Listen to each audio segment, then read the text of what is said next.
hear you. Okay, we're looking at you now. We're looking at you. Okay.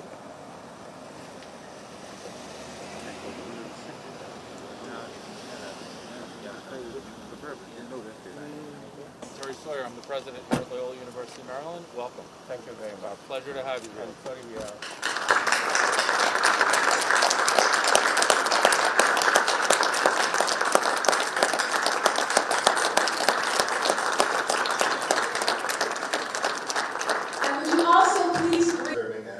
Dr. Ruto described Kenya as a nation of hustlers, those struggling to make ends meet in an economy that isn't always working for them. So it is fitting to me that he would choose as one of his first stops on his tour in America, the city of Baltimore, which is, I think we can all agree, also a city of hustlers, and one of the most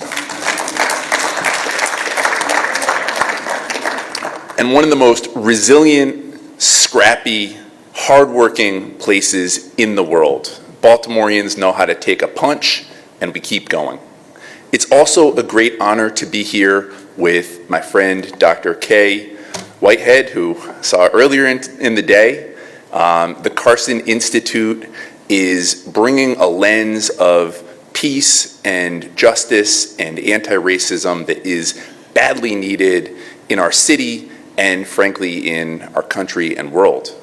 And I wanted to close by just saying that I think this is a really tenuous moment for democracy. Across the world, we're seeing a rise of authoritarian governments. The biggest issue that is on the ballot is the democracy of our nation and whether we truly have the opportunity to make free choices devoid of blackmail, threats, and intimidation. That's a matter that is on the ballot, and that's a matter that many Kenyans, in fact, if you understand a bit of Kiswahili, that's what informs the current push by many Kenyans to say hatupangwingwi, meaning we want to make our choices without being choreographed or chaperoned or blackmailed or intimidated. We are also going to be making choices about our economy and the democratization of our economy. There is a feeling that our economy has been captured and curtailed and brokered and become exclusionist. And that's why our push is that we must democratize our economy, make it inclusive, bring everybody on board, and ensure that nobody is left behind. We are looking forward to the partnership of friends and people of goodwill, and America has always been a partner and a friend and has stood with us during the good and the bad times, always in Kenya. And together with other members of the international community, we are looking forward to working together in that endeavor.